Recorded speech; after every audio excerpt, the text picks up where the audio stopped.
Thanks for coming.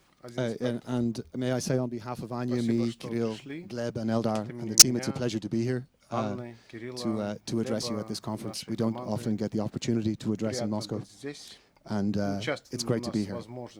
So we're here today to talk to you about our award-winning museum-quality digital storytelling that we've been engaged with over the last 3 years, and how we've discovered that this methodology, that this way of storytelling offers educators and students an opportunity to discover history in a new way. And without further ado, I'll introduce you to the two projects. I'll speak in English for basically the first 15 minutes. Anya will continue, hopefully in Russian, possibly in French, for the remainder of the presentation. These are examples of our work. This is the Romanovs 100 book, 1917 Live, which the book of the tweets of the revolution. If anybody would like to have a look during the presentation, please have a look, discover the content. That's what it's there for. We'd love to talk to you about it. And we're here to share our ideas and to collaborate and cooperate in any way possible. So I'll get to the point then, and let's start. So we're going to talk today about two projects, and I'll get out of the way. Here. I'm not standing beside Anya. So 1917 Live and Romanovs 100. 1917 Live was a project that we began in 2016 to retell the story of Russia's revolutions as if Twitter existed 100 years ago. Romanovs 100 is a transmedia storytelling project based on 4,000 photographs that the Romanovs took of their lives before their murder in 1918. So I'll introduce you to 1917 Live, and Anna will take you through the Romanovs today. So, what is it? Well, it's a very simple project. It's built around a hashtag, very simple concept. Locates the year, locates the method by which we'll tell the story, and a very simple question: what if Twitter existed 100 years ago? Very simple for anybody to engage with and to understand the concept of the project. I'll play you a short video which presents the case and the extensive multimedia that we were able to bring. Maybe a little bit of background. When we started this project in 2016, we were working in a Moscow newsroom in RT. I was head of social media, and Kirill was running digital, and Gleb was running the social media desk. And when we started the project, the news agency felt it was a little bit too niche, but we continued with it, and after 4 months, 5 months, I think, of the project, we won a Shorty for education. A Shorty award is a digital award that was given to us in New York, if I'm not mistaken. And we came back to Moscow and said, have a look at our nice prize. Put it on the table, and our colleagues in Russia today said, well, would you like to maybe talk to some of the guys in the video section or the promo section about making some promotion device for your project? And little by little, as the project became more successful, we leveraged internal resources in the organization. So this was not a project that was conceived of, as on a grand scale at the beginning, although we did have ideas. But this was a project that was gradually realized through the support of the organization that we work in. So without them, this project would never have come to fruition. So this is a brief video introduction to 1917 Live, and I hope the sound works. Have you ever dreamed of time travel? RT brings you a digital time machine that takes you back to 1917, the year of the Russian Revolution. We looked at the revolution centenary and wondered, what if Twitter existed 100 years ago? So we set up dozens of real Twitter accounts, all in the names of historic figures, from Vladimir Lenin to the Russian Emperor, and from factory workers to soldiers. Then we turned actual history, diaries, letters, and memoirs into real-time tweets. History became a dynamic role-play. All the accounts are linked by the Russian Telegraph, a fictitious media outlet, which is rebranded as the Revolutionary Times after the Bolshevik takeover. The accounts form a unique Twitter ecosystem under the hashtag 1917Live. So with the stage set, the tweeting of the revolution begins, with events from a century ago reported like breaking news, as if it's all happening now, with timely opinion polls on the burning issues of the fading Russian Empire, with live Q&A sessions featuring key historic players, and even Lenin himself streaming live on Periscope from his secret hideout. We also shot 8 panoramic videos. With these short feature films, viewers could see everyday life of the revolutionary year all around them. And the audience loves it. 1917 Live accounts have gathered over 250,000 followers. More than 275,000 tweets use the hashtag, generating over 75 million impressions. Historians, politicians, political scientists, journalists and researchers from all over the world are following hashtag 1917Live. The revolution is being retweeted by students, teachers, professors, and simply history buffs. The revolution continues. And as Vladimir Lenin himself once tweeted,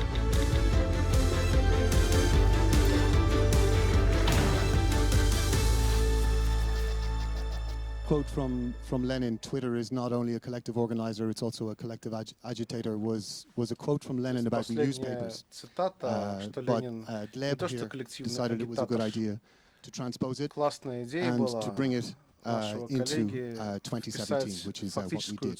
So let me talk to you a little bit about the structure of the project and how we built it. So the central pillar in the storytelling narrative was the Russian telegraph, as we called it then, and after the revolution it became known as the Revolutionary Times.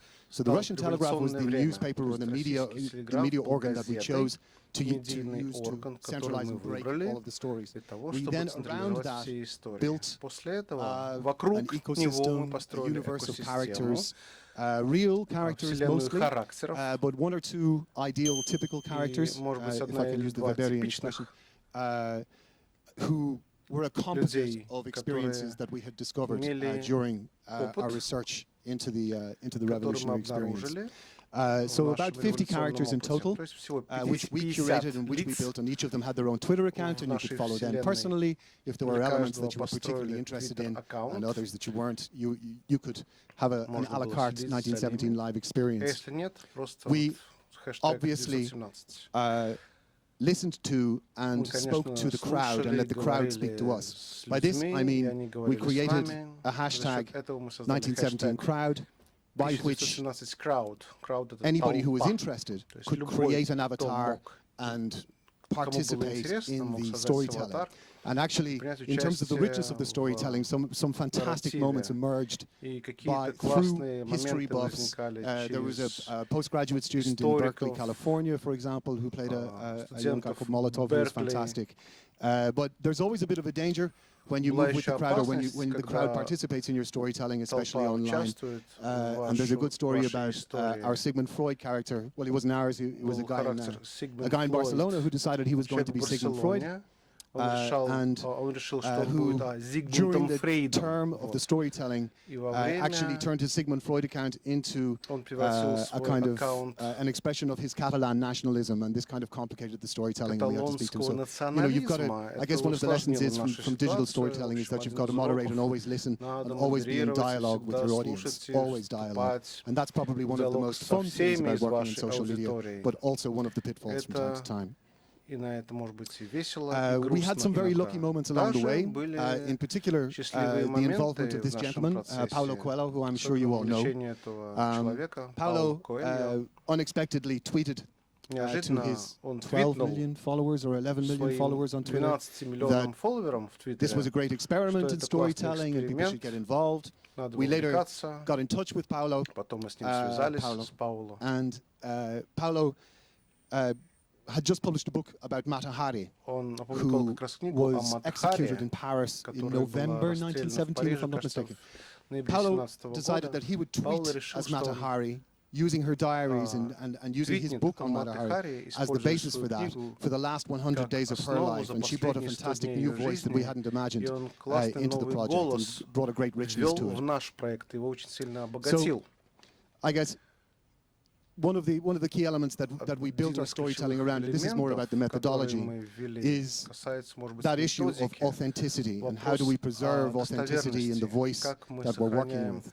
Well, we spent an awful lot of time working with sources, and it was indeed the work that Leb had undertaken in GARF, in the Russian State Archives, that brought about the discovery of the Romanov cache of photographs, which Anna will tell you about in a minute. So these are the sources that we used. Yeah, we used official documents, we used diaries, we used memories, we used newspapers. All of these original sources, which were absolutely fundamental both to the integrity of storytelling in a historical project like the Romanovs, but also the integrity of any storytelling that you do on social media. So you must remember that we had come from a news background, and this was the methodology that we had employed in working with news that was transposed into this educational format. Thankfully, we had the beautiful collaboration and energy of Helen Rappaport, who's an award-winning author. She's published several books on Russian history. One of her greatest books, she's published The Race to Save the Romanovs, which is probably one of the most famous, but she wrote a book called Caught in the Revolution. It's a brilliant book based on letters by foreigners in St. Petersburg, in Petrograd, up to and through the revolution. And gave this great sense of kind of foreigners not knowing what was going on, and people not understanding it, and conveying this sense of a really lived-in history and an authentic historical feel. Helen's work was absolutely fundamental to our success in achieving that authenticity. So, our tone of voice then. This is an example of some of the archive footage that we used. Again, we weren't necessarily sure if we were able to verify it because this is user-generated content. Is that from Eisenstein? Не всегда могли верифицировать. So it came from the Gosarchiv. And again brought a great sense of authenticity to the tone of voice, and we were able to then convince people of the strength of the storytelling, that this was a project worth engaging in. Этого повествования. Не все шло по плану, потому что это было из Госархива. Здесь было сказано, что это было в Санкт-Петербурге. Оказалось, что наши зрители узнали, нас поймали за руку, сказали, что это на самом деле это фотка из Берлина. И что надо делать, поддерживать достоверность истории, вместо того, чтобы удалить твит, притвориться, что такого не было, мы взяли, извинились, поблагодарили наших зрителей, аудиторию и объяснили, что фактически это была ошибка. Можете поговорить, насколько мы вышли из такой ситуации this again после harks ошибки? back to our news experience. Да. Digital is not perfect. The social media ecosystem is not perfect. Far from perfect. And when news publishers are required to publish at the speed the market demands, mistakes are made, as we all know. Best practice and digital protocol from any news industry organization will tell you that it's necessary to be transparent with your audience, to maintain a level of trust and build brand. And so we essentially followed that protocol and brought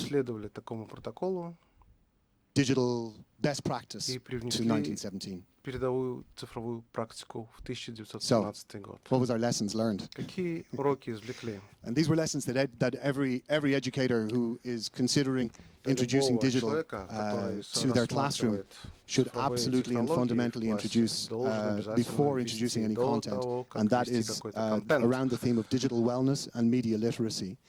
These are hugely challenging times, particularly for educators and for young people who are probably saturated with the social.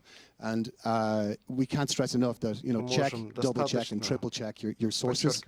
And if a mistake is made, be transparent with your audience. There's no point in trying to put it under the carpet because it's already there, it's on digital. So, some of the other devices that we used to tell our story was the delightfully named Lenin Tracker. This was an online, basically a website, ostensibly or part of the webpage, where we tracked the historic voyage of Vladimir Lenin from Switzerland you'll get a better sense of it. I can jump through it. From Switzerland through to Petrograd eventually. So what you see here is an example of how we're kind of using the language of social media to tell a historical story. It's based in first person, we're using emojis, we're using like very tiny little moments in the everyday life to try to describe a much greater sense of what's actually going on. You know, this is Lenin's arrival in Lenin's voyage to Petrograd, which is historically very significant. But we reduced it to very, very human, very, moments that you can relate to very, very easily, particularly for crossing the Baltic.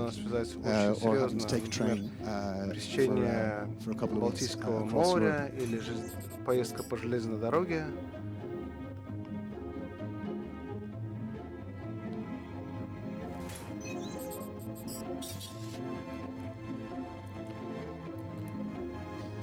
Again, these were simple devices that allowed people who are consuming information over social media to engage, to connect with the storytelling, to see it spoken in a language that they can relate to. We continued on that theme and somewhat modernized and perhaps a little bit sensationalized the storytelling around that. So, you know, we had to use the technology that was at our disposal to have a live Q&A with Nicholas and indeed with his nemesis, with Lenin. These also proved very popular. So, at some stage, most of you will know, at some stage Lenin had to go into hiding. And again, this was an opportunity for us to play with the platform and use the language of the platform to describe a historical event. So what happens is that, of course, some of his followers realize that he's not around. Where's Lenin? What's going on? And over here, we had made Lenin's tweets protected, so we would take his Twitter account ostensibly. His Twitter account was there, but we had taken his tweets offline. This meant that geolocation would be impossible, and therefore Lenin would be untraceable. This was the idea to suggest that, and it worked out very, very well. This was Lenin's response from a reconstruction of his hideout. I think you'll find it's a very faithful reconstruction, actually, too. Does anybody recognize this from Lenin's hideout? No? Anybody know what Lenin's hideout looked like back in the day? It basically looked like that. It was a pretty faithful reconstruction, I promise you. The extent to which we valued authenticity.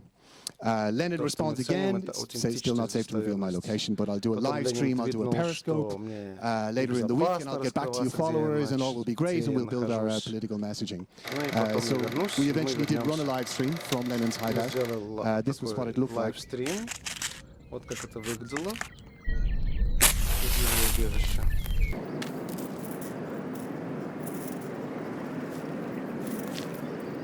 Again, you know, we were very lucky. Yeah? We had the opportunity to work with incredible directors, incredible creative staff who were completely passionate, as passionate about the project as we were, and who had the opportunity, who invested into it an extraordinary sense of detail. So all of the artifacts that you see there are period artifacts. You know, the newspaper is constructed specifically to reflect that. The only thing that you're seeing there, obviously, is the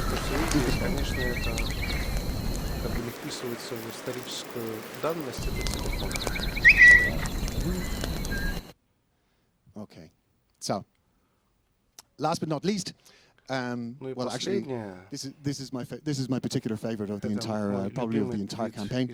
At some stage, Twitter moved from 140 characters to 280 characters. Again, we're sitting in the we're probably sitting on a Slack chat, if I'm not mistaken, at that stage.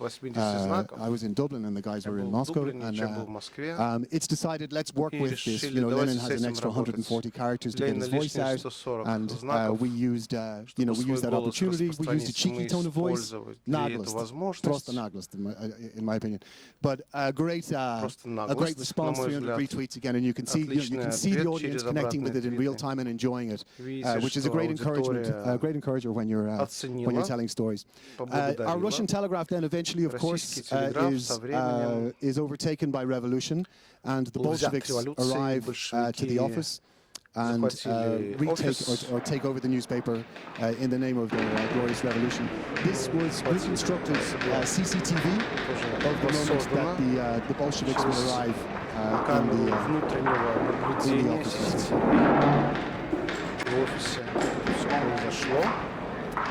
And actually, there's a beautiful moment in here where this is really indulgent. But there's a beautiful moment in here where one of the Bolsheviks who arrives will be wearing a costume taken directly from Sobachi Serce from the film. There's that beautiful moment when Schwander and the guys arrive, and Preobrazhensky, Philippe Philippovich is sitting there, and he's like, you know, will you not take off your hat? And by the way, are you a man or a woman? Yeah. And you'll find the eventually hear it. Вот они, кстати. We'll spot it on this one. Сразу увидите.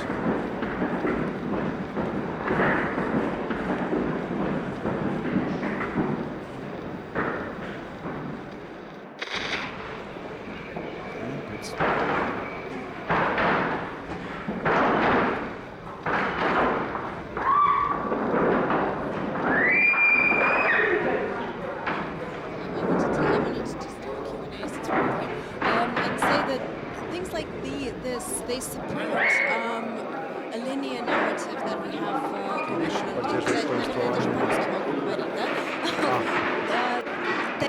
Такие фильмы и вот все, что мы делаем, что подкрепляет наш нарратив, то, что он линейный. У нас в Твиттере все воспроизводилось день, иногда минуту в минуту, вот так же, как 100 лет назад, в 2017 году. И это очень интересно публике поначалу. Все хотят в этом участвовать. У нас целая команда людей, которые вовлечены в процесс, а потом становится скучновато. И мы стали подкреплять Твиттер вот такими фильмами. Айвар сейчас дальше нам расскажет. Tell us later. Yeah, she's absolutely right. Yeah, Twitter is a chronological single line, and that's why we love it for news, and that's why it was not the appropriate platform to focus on for Romanov's 100. This is a promotional video again that we created of the application of the Tsar. You can see he hands over his letter, and he's not a very happy guy, and he will eventually. He would normally, in this situation, smoke a cigarette. Nicholas II and his whole family will be shot. What?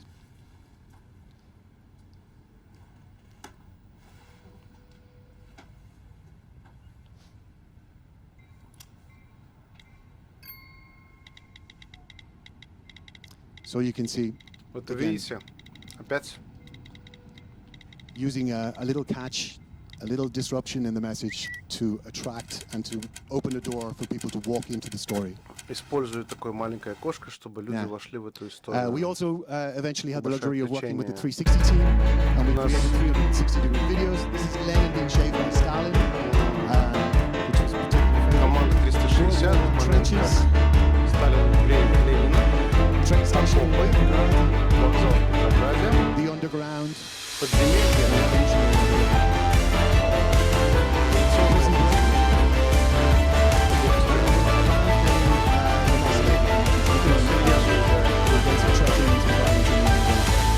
So all of these elements are now online. And last but not least, we decided to close the circle, and so starting with digital, we eventually arrived back at the printed text. And the text allowed us to present and curate and bring together all of the work that we had done previously. It's QR coded, so you can point your phone at it and jump to a particular tweet and track the sources, but it also incorporates the work that we did with influencers, with colorization artists, and indeed the links to the 360 videos and the promotional videos that we published. So, the storytelling pillars, the methodology, is very simple, and you'll find that these work for as much for journalism as they do for award-winning museums who win prizes for their storytelling. Very simple if you're building a project. Answer a question. Just present a question to your students and ask them to go and answer it. Tell human stories, put human beings, not necessarily the historical fact, but the human experience at the front of your storytelling. Inspire children to learn, inspire anybody to learn, really, not just children. Educate and immerse. Always value and prioritize education in your storytelling. Authenticity is fundamental to the storytelling project. Innovate and improvise. We used AR, VR, colorization, video, etc. Value community, listen to your community, and do good. There should be empathy in your storytelling. It's very important to stress we did not set out to venerate and to celebrate revolution. We set out to represent revolution. Yeah? This is not a hagiographical project. This was a project where we simply wanted to tell the story. Oh, and the numbers. Well, the numbers you can see.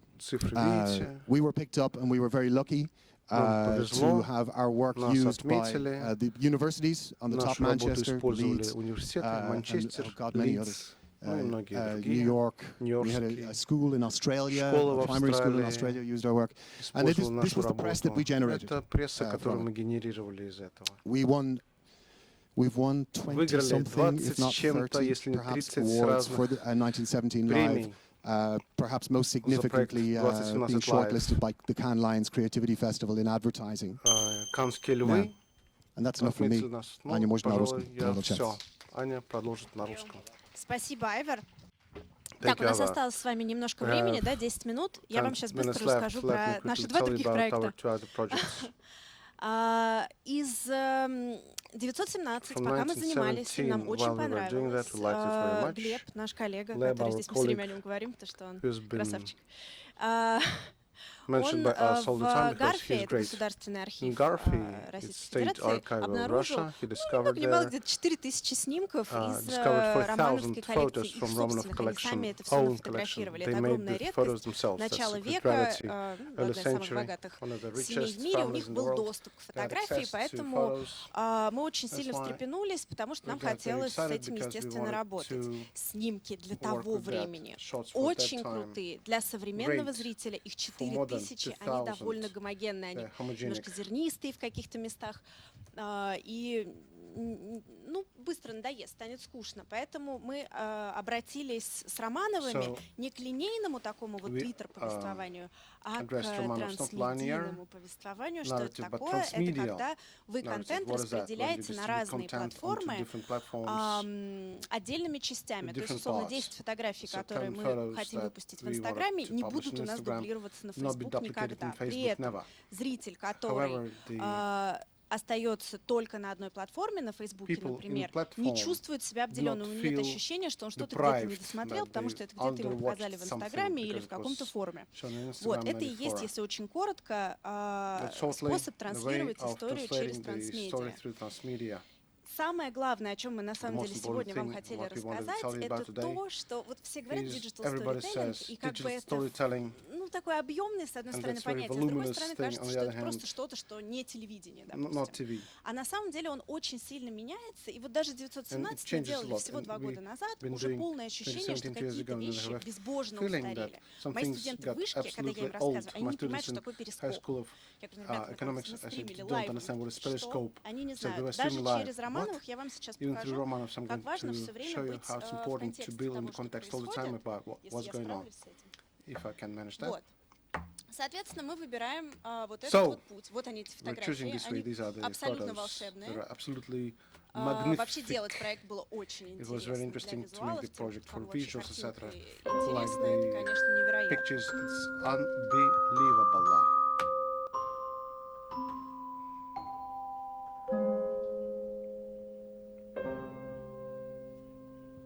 Что мы сразу узнали, когда мы начинали работу над этим проектом, это Гарф. Вот так у нас архив выглядит. Это все в общем доступно практически. Мы сразу поняли, что мы не сможем быть такими же игривыми и так же хулиганить, как с 917. Вот Айвар вам рассказывал, как мы шутили, как мы цитировали Ленина и что-то немножко переделали.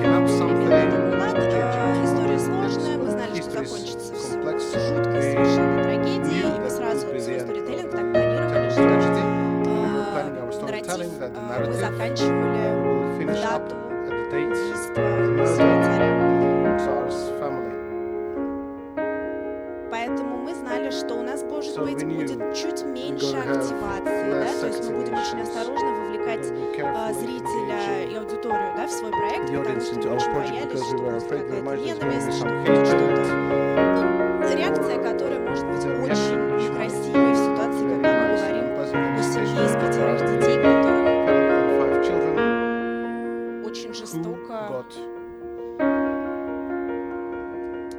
большевики. Это же было основной проблемой. Айвар об этом говорил в самом конце своей презентации, как оставаться беспристрастными. Вот с Романовыми беспристрастными оставаться было еще тяжелее, чем с революцией, потому что, конечно, когда мы рассматриваем эти частные снимки, там очень многие фотографии делали непосредственно дети, у них у всех были свои эти кодеки Брауни, которые кодеком делал на заказ и присылал сюда огромными партиями, потому что кодек это была, в общем-то, первая такая камера, которая была как, ну, как сейчас одноразовые, да, то есть вы отсняли, отправили прямо сам аппарат на проявку, и вам его должны там перезарядить и добавить туда новую пленку, по-моему, всего на 8 кадров. Вот, в общем, приняли мы решение, что мы делим все это дело. Я даже не знаю, что я сейчас вам показываю. Сейчас вместе посмотрим, тоже интересно. Подсказывают, давай дальше. Мы поделили все на Facebook, Twitter, Instagram и YouTube. То есть мы сразу знали, что мы, например, из каких-то фотографий сможем сделать маленькие документалки. И этого вполне будет достаточно для YouTube, будет хорошо. Это мы делали такой небольшой ролик, вот как раз, чтобы объяснять аудитории, как за нами следить. В Twitter мы уже отработали 917, стали изобретать велосипед, просто переделали весь бренд, потому что вот у нас перепутались наши проекты. Там остались, в общем-то, герои, которые были даже еще за год до этого 917. В Инстаграм нам хотелось повесить фотографии, которые более лайфстайловые, да, еда, одежда, путешествия, они много путешествовали. Там много что туда отправить. Про YouTube я вам рассказала, а Facebook — платформа, которая позволяет делать лонгриды и вешать сразу много фотографий довольно хорошего качества. И мы думали, ну отлично, вот здесь у нас пойдет сейчас основная информация. Мы сможем из, ну, например, там, мы когда отбирали эти снимки, там некоторые были прямо там по 20 снимков более-менее одинаковых. Вот их можно было все комбинировать как раз на Facebook и рассказывать историю того, что это, где это, очень подробно.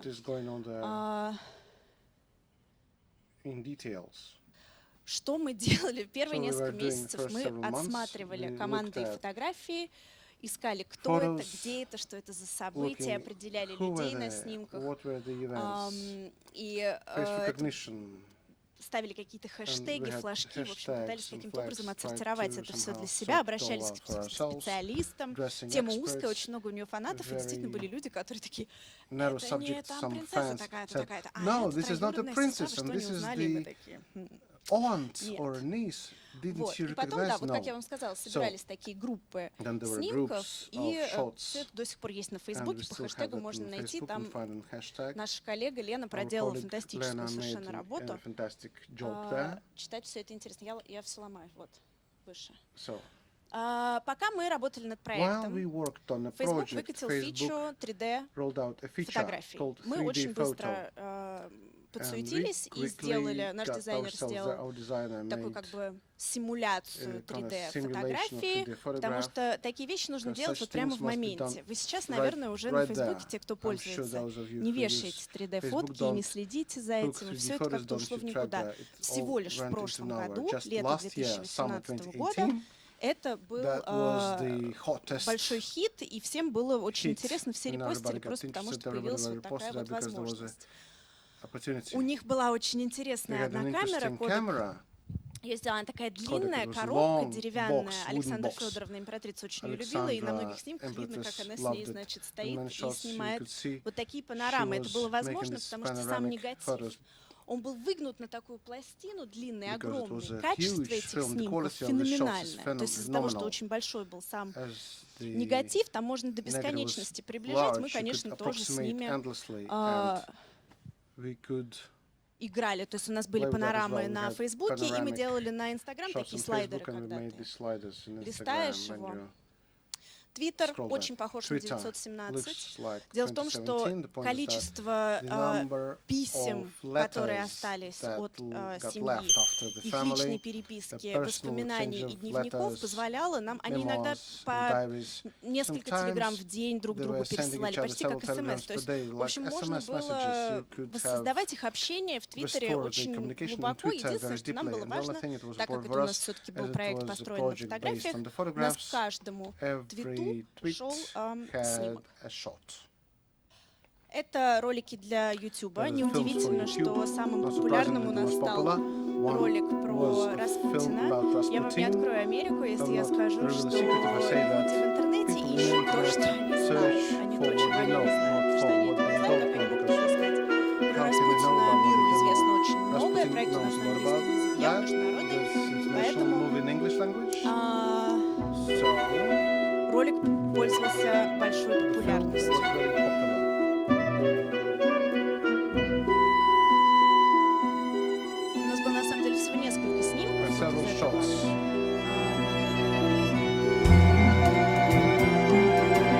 Из архива с ним. Но тем не менее, еще мы придумали, мы оживляли фотографии. Это, в принципе, то же самое, что мы про 917 говорили. Очень важно поддерживать ваш нарратив чем-то дополнительным. Всем очень скучно смотреть просто на фотографии, видео уже очень сильно делают процесс веселее. Вот мы взяли существующий какой-то кадр и предположили, что могло бы произойти за несколько секунд до того, как его сфотографировали. Очень интересный сам процесс. Мы, например, нашли фотографию, она нам показалась очень удачной, интересной. Алёша стоит, младший, да, их сын, он стоит рядом с белым осликом. Мы показали ее режиссеру, режиссер чуть не упал в обморок, он сказал, что я вам где вам этого белого осла. Это был ослик-альбинос, который мы подарили царской семье. Большая редкость, а тут вставал вопрос либо на постпродакшене красить, что безумно денег стоит, потому что мы снимали все на пленку 16,8 мм, либо красить животное, мы бы точно совершенно попали в беду, если бы мы пытались это сделать, это бы не понравилось. Вот. Поэтому не всегда очевидно. Редакции кажется, что снимок супер, режиссер против. Но вот, тем не менее, мы сняли несколько таких трейлеров. Все это можно посмотреть у нас на сайте. Я быстро сейчас прямо пробегусь по всему, что у нас еще есть. Это фотография, которая называется «Амбротипия». Это 1856 года техника, когда все печатается на стекле. Это как огромный негатив. Супер интересный процесс. Вот, собственно, вот такого размера стеклей будет печатать. Мы сделали по постеру, который относился к каждому члену семьи, только девочкам пришлось делить с новым остров, все самой с островом вот так вот сложилось. У них даже была аббревиатура, да, которой они пользовались для себя, Ольга, Татьяна, Мария, Анастасия, Отман. Они называли себя. Активацию мы все-таки придумали, как сделать ее деликатно и как сделать так, чтобы точно совершенно не посыпалась на нас какая-то волна негатива. Мы еще в прошлом проекте работали с художницей из Бразилии Мариной Аморал и придумали конкурс, где наши зрители, аудитория раскрашивают фотографии. Она этот конкурс судила, получилось очень хорошо и душевно, с самыми неожиданными откликами с Филиппин, летних детей. И вообще очень круто, любая диджитал-история, которую вы задумались сделать, она позволяет вам общаться со всем миром. Марина совершенно в другом часовом поясе, мы с ней не все, кто-то из нашей команды с ней лично встречался, но я с ней по имейлу общалась. Вот такая девушка из Бразилии, очень талантливая. И потом она же докрасила, было несколько снимков, которые были подернуты акварельной краской. Возможно, это была Анастасия, говорит, ну кто-то из девочек явно совершенно. И она как бы докрасила вот то, что они начали. Такой мы еще сделали элемент, который на сайте можно посмотреть, он со слайдером таким. Точно так же мы это добавили потом в книгу, если кому-то из вас повезло сейчас ее держать в руках, то вы увидите. Вот. Всю музыку для нашего проекта написал Петр Налич. Мы с ним сняли еще очень красивый клип VR-анимации. Тоже все можно будет посмотреть онлайн. А это книга, которая стояла здесь, а сейчас куда-то ушла по рядам и правильно сделала. Это вообще наша большая гордость, потому что она вся VR, и она работает. То, что когда я показываю персональную фотографию, все таки стоп, она реально работает. Там каждый раз, когда ты работаешь на какие-то элементы,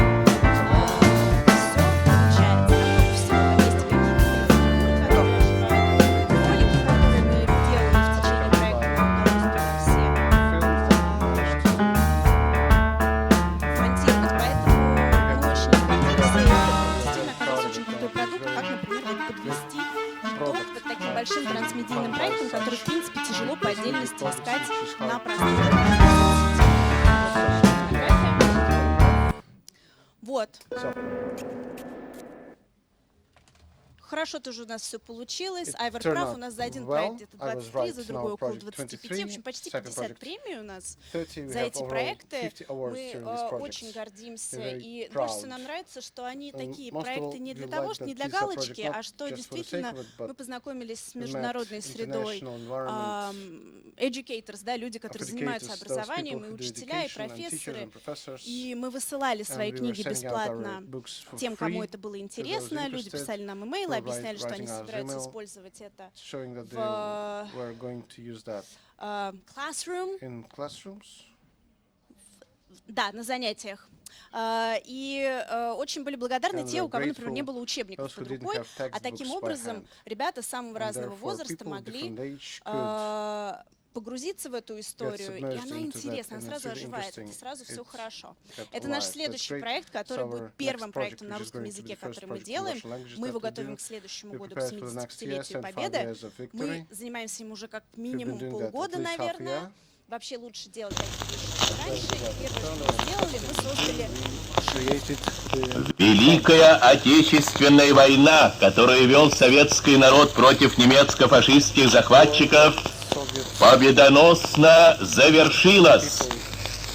Вечная слава героям, павшим в боях за свободу и независимость нашей Родины.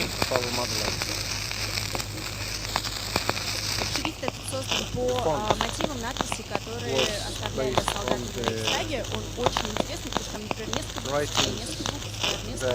он сам знает, в нем смонтирован алгоритм, какая буква уже использовалась, а какая еще нет. Поэтому, если у вас, например, слово «молоко», там все буквы «о» будут разные. Пожалуйста, заходите на наш сайт победа.page. Там вся информация, проект только-только развивается, вы можете прям следить за тем, вот как такой объемный проект с нуля начинает обрастать самые-самые разные диджитал-технологии. У всех других проектов сайты тоже есть, они уже оформлены, они такие как визитка наша, а здесь вот вы увидите абсолютно живую историю в процессе. Спасибо вам большое за ваше время. Thank you so much, да, от имени Айвара тоже, что терпели нас, и хорошего вам EDCRUNCH!